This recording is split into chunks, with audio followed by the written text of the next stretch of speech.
Why did the people betray Muslim ibn Aqil, the cousin of Hussein ibn Ali, after knowing who he was, after initially pledging their support and their lives? Nafdik, we will sacrifice for you with our wealth and our children and everything else.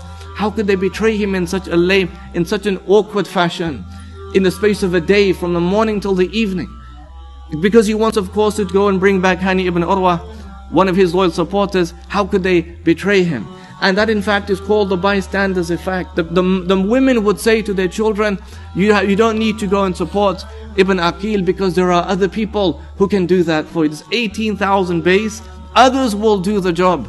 And the fathers would say, wait till you hear of the armies marching from Damascus of Yazid. You guys have no chance against him and his army. Right? They became bystanders in this. Right? They knew when the armies were preparing themselves, they knew that there is no way that Ibn Aqil has any support, that he will be massacred and martyred. If you really want to take a lesson from the events of Karbala, you want to take a lesson from the life of Hussein ibn Ali, at this point in time, then try and understand what is it to be a bystander. What does it truly mean? There's been so much discussion about this because of recent events. In fact, the case in 1964 of Kitty Genovese, the case of the 38 witnesses who saw the murder of a woman in New York who was stabbed, raped, killed, and there were 38 witnesses to that murder. Since that time to now, there has been more than 600 articles and papers written to try and understand what is the psychology of the one who bystands and says, you know what, it's bad, but I can't do anything to help it. And people like Philip Zimbardo, in his analysis from the Lucifer's Effect, How Good People Turn Evil, has explored this. From his analysis, there are like two things, and there's obviously more, but he says one is this diffusion of responsibility, where you think, well, I know it's bad, but there's a lot of us and other people can do the job. Like we see images of human suffering, we see Muslims starving, we see Muslims being killed, and you think, well, I know it's bad, but the ummah is so big, maybe other people will take the lead and do something fantastic. Maybe this will happen, maybe that will happen. And the other thing is audience inhibition, where even if any one of us sees a person on the street and is lying down and he's incapacitated or he's in a situation, you might think to yourself, well, I wouldn't know how to help that person. I know I should help that person, but I wouldn't know how to help that person. I wouldn't know how to check their heartbeat or their pulse or anything else, and therefore I would embarrass myself if I tried to help that person. Right? So you have these things, but every one of us is in that situation. The people of Kufa, they sat back and they just watched. They became bystanders. But every one of us, in fact, has the capacity to become like that. In all things, in all situations. Right?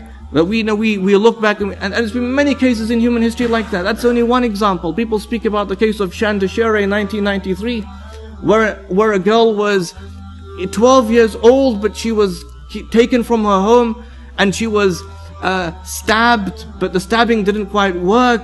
Then she was strangled, but that didn't kill her either. And then she was set alight, and there were witnesses to that. There were people who were part of the group that inflicted that pain on her, who didn't take part. And then they confessed to others who then knew of the crime, and then they confessed to others, and the ripple effect, it went through and through. At the end there were so many witnesses, but no one said anything. What is the thing? People speak about the case of animals in 1903, the case of Topsy the elephant, an animal. And they were testing the alternating currents of electricity, the high currents of electricity. And they tried it out on an elephant, and it was more than 1,500 people were there spectating. But they killed the elephant. They killed the elephant, right? And they were all bystanders in that. And there's so many cases. The case of Kevin Carter, 1993. The photographer took the picture of the Sudanese girl on the floor. And it looks as if she's trying to get food. She's not. She's trying to get back to camp. Right? But you can't see that because the images are still. We can't see that. And then there's a vulture besides her, waiting for her to die, so the vulture could eat her. Kevin Carter took 20 minutes to take that photograph. Took 20 minutes to get his camera right, and he was waiting, in fact, for the vulture to spread its wings, because he thought that would be the perfect photograph. In any case, he won the Pulitzer Prize for that photograph as the best picture of the year. But it takes 20 minutes, and although he repelled the vulture, he made no effort to take this Sudanese kid into some area of safety. And he killed himself, of course. Within a few weeks after winning the prize, he committed suicide.